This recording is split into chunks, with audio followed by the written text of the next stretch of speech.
ಓಂ ಸಮಸ್ತಜನಕಲ್ಯಾಣೇ ನಿರತಂ ಕರುಣಾಮಯಂ ನಮಾಮಿ ಚಿನ್ಮಯಂ ದೇವಂ ಸದ್ಗುರುಂ ಬ್ರಹ್ಮವಿದ್ವರಂ. ಭಗವದ್ಗೀತೆಯನ್ನು ಪಂಚಮ ವೇದ ಅಂತ ಕರೀತಾರೆ. ಈ ಪಂಚಮ ವೇದದಲ್ಲಿ ನಮ್ಮ ಬದುಕನ್ನು ನಾವು ಉದ್ಧಾರ ಮಾಡಿಕೊಳ್ಳುವ ಉಪದೇಶಗಳು ಅನ್ನುವಂಥದ್ದನ್ನು ಕಾಣಬಹುದು. ಈ ಭಗವದ್ಗೀತೆ ಅನೇಕ ಜನರಿಗೆ ಉತ್ಸಾಹವನ್ನು ತಂದುಕೊಟ್ಟಿದೆ. ಮಹಾತ್ಮ ಗಾಂಧಿಯವರು, ಬಾಲಗಂಗಾಧರ ತಿಲಕರು ಭಗವದ್ಗೀತೆಯ ಮೇಲೆ ಸಂಸ್ಕೃತದಲ್ಲಿ ಗೀತಾ ರಹಸ್ಯ ಅನ್ನುವಂತಹ ವ್ಯಾಖ್ಯಾನವನ್ನು ಮಾಡಿದ್ದಾರೆ. ಅನೇಕ ಜನ ಆಚಾರ್ಯರು, ಶಂಕರಾಚಾರ್ಯರು, ಮಧ್ವಾಚಾರ್ಯರು, ರಾಮಾನುಜಾಚಾರ್ಯರು ಇವರೆಲ್ಲರೂ ಭಗವದ್ಗೀತೆಯ ಮೇಲೆ ವ್ಯಾಖ್ಯಾನವನ್ನು ಮಾಡಿದ್ದಾರೆ.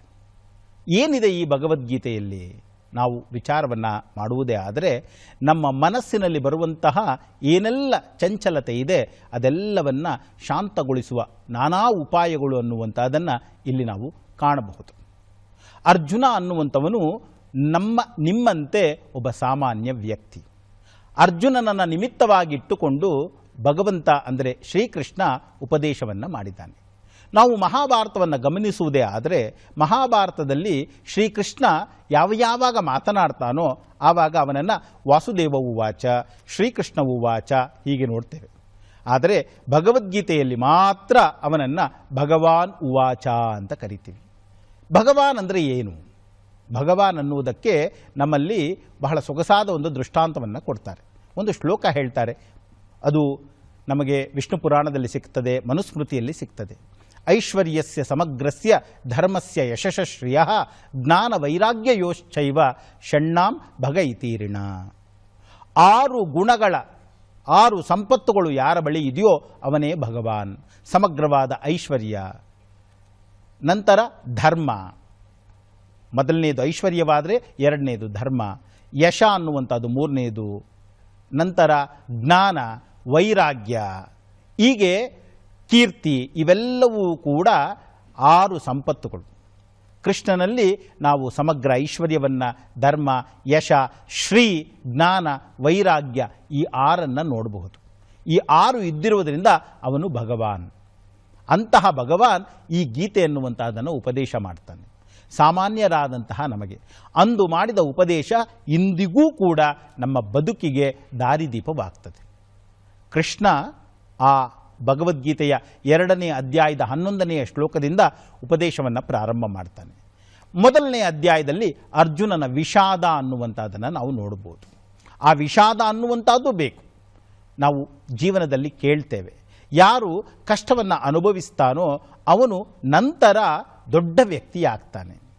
ಈ ಪ್ರಪಂಚದಲ್ಲಿ ನಾವು ಯಾರು ಮಹಾತ್ಮರು ಅಂತ ನೋಡ್ತೇವೋ ಅವರೆಲ್ಲರೂ ಕೂಡ ನಾನಾ ರೀತಿಯ ಕಷ್ಟಗಳು ಅನ್ನುವಂಥದ್ದನ್ನು ಅನುಭವಿಸಿಯೇ ಮೇಲೆ ಬಂದಿರುವಂಥವರು. ಇವತ್ತಿನ ದಿನ ಸರ್ವೆ ಮಾಡಿ ಹೇಳ್ತಾರೆ, 100 ಜನ ಕೋಟ್ಯಾಧಿಪತಿಗಳು ಇದ್ದಾರೆ ಅಂದರೆ 80 ಜನ ಮೊದಲ ಬಾರಿಗೆ ಕೋಟ್ಯಾಧಿಪತಿಗಳಾಗಿರುವವರು, ಕೇವಲ 20 ಜನ ಮಾತ್ರ ಪರಂಪರೆಯಲ್ಲಿ ವಂಶದಿಂದ ಬಂದಿರುವವರು ಅಂತಾರೆ.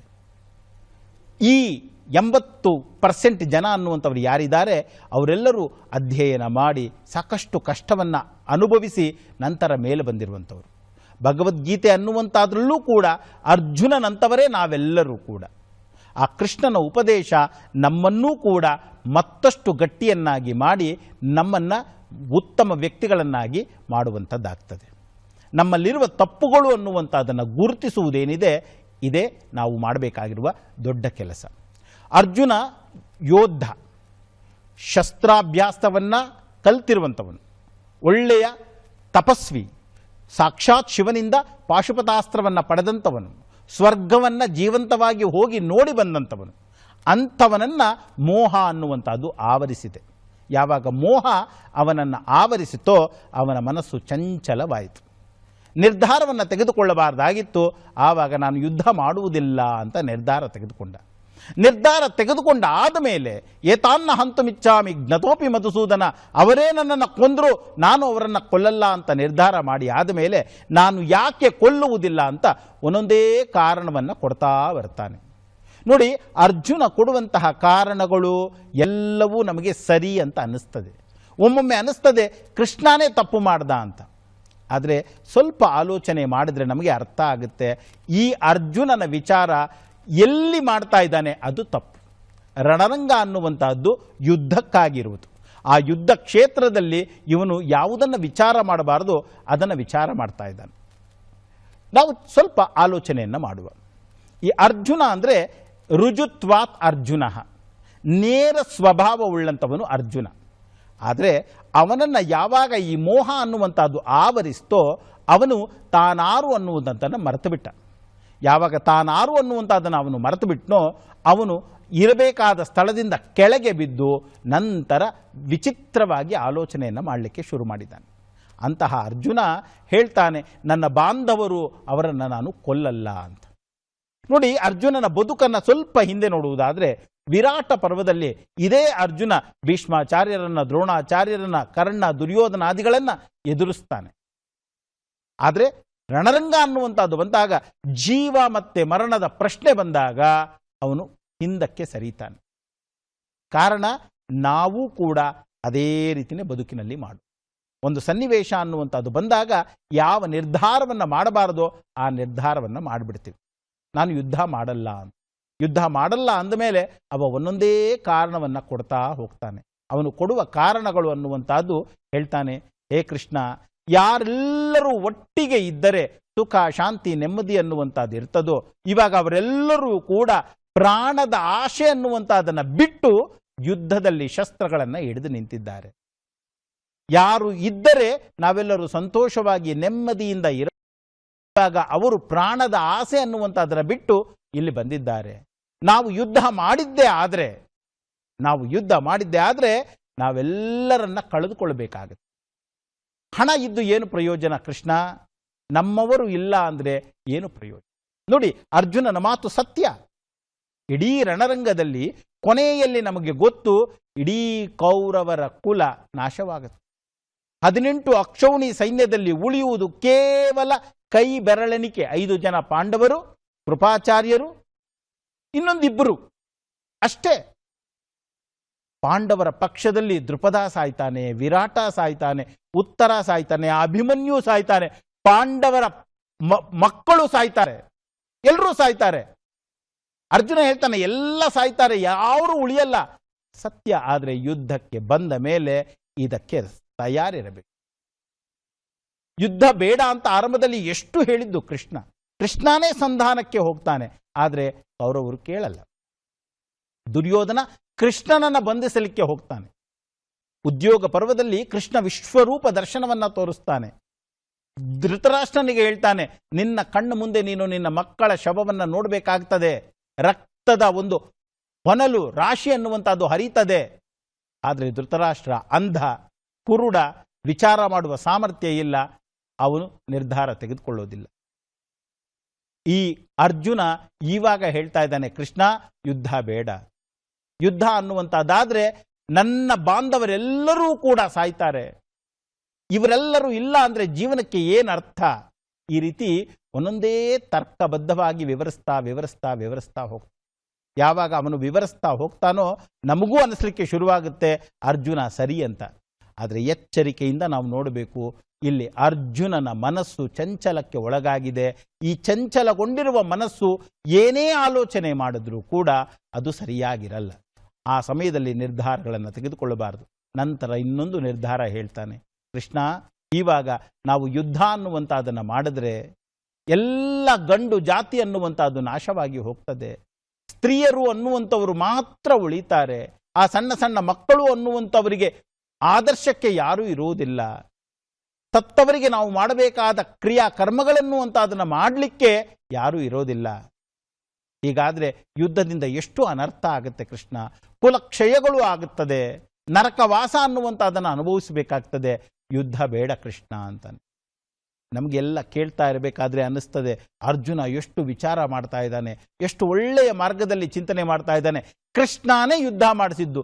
ಇಲ್ಲ, ನೀವು ಕೂತು ಆಲೋಚನೆ ಅನ್ನುವಂಥ ಅದನ್ನು ಮಾಡಿದಾಗ ನಮಗೆ ಅರ್ಥ ಆಗುತ್ತೆ. ಅರ್ಜುನ ವಿಚಾರ ಮಾಡ್ತಾ ಇರುವುದು ಸರಿಯಾಗಿದೆ, ಆದರೆ ಸರಿಯಾದ ಜಾಗದಲ್ಲಿ ಅಲ್ಲ. ಅರ್ಜುನ ಯಾವ ವಿಚಾರವನ್ನು ಎಲ್ಲಿ ಮಾಡಬಾರ್ದೋ ಅಲ್ಲಿ ಮಾಡ್ತಾ ಇದ್ದಾನೆ. ಧರ್ಮದ ಒಂದು ಚಿಂತನೆ ಅನ್ನುವಂಥದ್ದು ನಡೀಬೇಕಾದ್ರೆ ಈ ವ್ಯಾಖ್ಯಾನ, ಈ ರೀತಿಯ ಚಿಂತನೆ ಸರಿ, ಆದರೆ ರಣರಂಗದಲ್ಲಿ ಇದು ಸರಿಯಲ್ಲ. ಹೀಗೆ ಮೊದಲನೇ ಅಧ್ಯಾಯದಲ್ಲಿ ಅವ ಹೇಳ್ತಾನೆ, ನಾನು ಯುದ್ಧ ಮಾಡಲ್ಲ, ಅವರು ನನ್ನನ್ನು ಕೊಂದು ಬಿಟ್ರೆ ಸರಿ ಆಗ್ತದೆ, ನಾನು ಸಂತೋಷ ಪಡ್ತೀನಿ, ನಾನು ಯುದ್ಧ ಮಾಡಲ್ಲ. ಹೀಗೆ ಮೊದಲನೇ ಅಧ್ಯಾಯದ ಕೊನೆಯ ಭಾಗಕ್ಕೆ ಅರ್ಜುನ ಹೇಳ್ತಾನೆ, ನಾನು ಯುದ್ಧ ಮಾಡಲ್ಲ ಅಂತ. ಆಗ ಸಂಜಯ ವಿವರಿಸ್ತಾನೆ, ಕೃಷ್ಣ, ಏ ಧೃತರಾಷ್ಟ್ರ, ಈ ರೀತಿಯಲ್ಲಿ ಕೃಷ್ಣನ ಮುಂದೆ ಆ ರಥದ ಕಾಲು ಇಡುವ ಜಾಗದಲ್ಲಿ ಅರ್ಜುನ ಕೂತ್ಕೊಂಡ್ಬಿಡ್ತಾನೆ, ನಾನು ಯುದ್ಧ ಮಾಡಲ್ಲ ಅಂತಾನೆ. ಆಗ ಧೃತರಾಷ್ಟ್ರನಿಗೆ ಸಂತೋಷ ಆಗ್ತದೆ. ಯಾಕೆ ಸಂತೋಷ?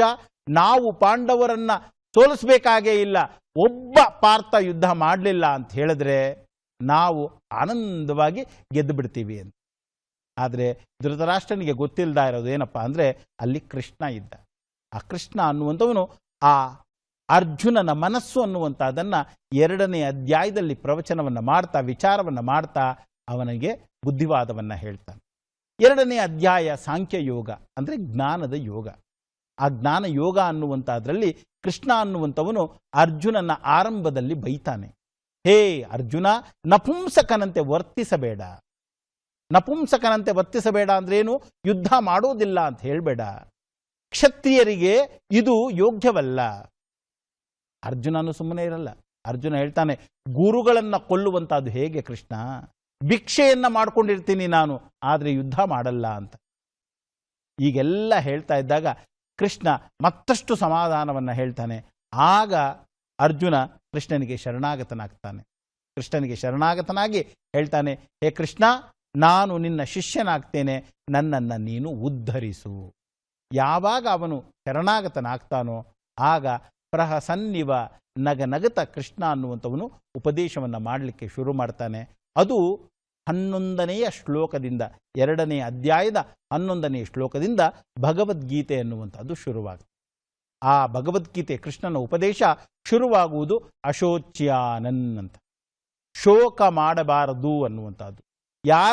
ಯಾರಿಗಾಗಿ ನೀನು ಶೋಕ ಮಾಡಬಾರದು ಅವರಿಗಾಗಿ ಶೋಕ ಪಡ್ತಾ ಇದೆಯಾ? ಜ್ಞಾನಿಗಳಾದಂಥವರು ಯಾವತ್ತೂ ಕೂಡ ಹುಟ್ಟುವವರಿಗಾಗಲಿ ಸಾಯುವವರಿಗಾಗಲಿ ಯಾವತ್ತೂ ಶೋಕಿಸುವುದಿಲ್ಲ, ದುಃಖಿಸುವುದಿಲ್ಲ. ನೋಡಿ, ಈ ಪ್ರಪಂಚ ಅನ್ನುವಂಥದ್ದನ್ನು ನಾವು ಗಮನಿಸುವುದೇ ಆದರೆ, ಒಬ್ಬ ವ್ಯಕ್ತಿ ಹುಟ್ಟಿದಾನೆ ಅಂದರೆ ಅವನಿಗೆ ಸಾವು ಖಂಡಿತ. ಡೇಟ್ ಆಫ್ ಬರ್ತ್ ಇದೆ ಅಂದರೆ ಡೇಟ್ ಆಫ್ ಡೆತ್ ಗ್ಯಾರಂಟಿ. ಹುಟ್ಟಿದವರೆಲ್ಲ ಸಾಯದೆ ನಿಲ್ಲೇ, ಹೊಸತಾಗಿ ಹುಟ್ಟುವರ ಗೆಡೆಯಲ್ಲಿ ಮಂಕುತಿಮ್ಮ ಅಂತ ರೆಡಿವೀಚಿ. ತೊಟ್ಟಿಲುಗಳೆಷ್ಟು ಮಸಣಗಳಷ್ಟು ದರೆಯೊಳಗೆ, ತೊಟ್ಟಿಲಿಗೆ ಹಬ್ಬ ಮಸಣವು ತೇಗುತ್ತಿರಲು. ಹುಟ್ಟೋದಕ್ಕೆ ಖುಷಿ ನಮಗೆ, ಸಾಯುವುದಕ್ಕೆ ಇಷ್ಟ ಇಲ್ಲ. ಹುಟ್ಟಿದವರೆಲ್ಲ ಸಾಯದೆ ಇದ್ದರೆ ಹೊಸತಾಗಿ ಹುಟ್ಟುವರ ಗೆಡೆಯಲ್ಲಿ. ಸ್ವಾಮಿ ಚಿನ್ಮಯಾನಂದರು ಯಾವಾಗಲೂ ಹೇಳೋರು, ಯಾರೋ ಒಬ್ಬರ ಮನೆಗೆ ಗೃಹ ಪ್ರವೇಶಕ್ಕೆ ಹೋದ್ರಂತೆ. ಗೃಹ ಪ್ರವೇಶಕ್ಕೆ ಹೋದಾಗ ಅಲ್ಲಿ ಅವರು ಸ್ವಾಮೀಜಿ ಏನಾದರೂ ಬರೀರಿ ಅಂತ ಹೇಳಿದ್ರು. ಗುರುದೇವ್ ಹೇಳಿದ್ರು, ಗ್ರ್ಯಾಂಡ್ ಫಾದರ್ ಡೈಸ್, ಮುತ್ತಾತ ಸಾಯುತ್ತಾನೆ, ತಾತ ಸಾಯುತ್ತಾನೆ, ಮಗ ಸಾಯುತ್ತಾನೆ, ಮೊಮ್ಮಗ ಸಾಯುತ್ತಾನೆ, ಸ್ವಾಮಿ ಚಿನ್ಮಯಾನಂದ ಅಂತ ಬರೆದ್ರು. ಆಗ ಅವರು ಕೇಳಿದ್ರಂತೆ, ಗೃಹ ಪ್ರವೇಶದ ದಿನ ಏನು ಗುರುದೇವ್ ಈ ರೀತಿ ಬರೆದಿದ್ದೀರಾ? ಗುರುದೇವ್ ಹೇಳಿದ್ರು, ನೋಡಿ, ಈ ಮನೆಯಲ್ಲಿ ನನ್ನ ಪ್ರಾರ್ಥನೆ ಇಷ್ಟೇ, ನಾನು ಬರೆದ ಆರ್ಡರ್ನಲ್ಲೇ ಜನ ಎಲ್ಲ ಸಾಯಲಿ. ಮೊದಲು ಮುತ್ತಾತ ಸಾಯಲಿ, ನಂತರ ತಾತ ಸಾಯಲಿ, ನಂತರ ಅಪ್ಪ ಸಾಯಲಿ, ನಂತರ ಮಗ ಸಾಯಲಿ, ನಂತರ ಮೊಮ್ಮಗ ಸಾಯಲಿ. ಆಗ ಶಾಂತಿ. ಅಪ್ಪ ಬದುಕಿದ್ದು ಮೊಮ್ಮಗ ಸತ್ರೆ, ತಾತ ಬದುಕಿದ್ದು ಮಗ ಸತ್ರೆ, ಇದು ದುಃಖಕ್ಕೆ ಕಾರಣವಾಗ್ತದೆ. ನಾವೆಲ್ಲರೂ ಕೂಡ ಈ ತತ್ವವನ್ನು ತಿಳಿದುಕೊಳ್ಬೇಕು. ಅಂದ್ರೇನು? ಹುಟ್ಟು ಸಾವು ಜೀವನದ ಕ್ರಮ. ಇದನ್ನು ಒಪ್ಪಿಕೊಂಡ್ರೆ ಶಾಂತಿ, ನೆಮ್ಮದಿ ನಮಗೆ. ಹರಿ ಓಂ.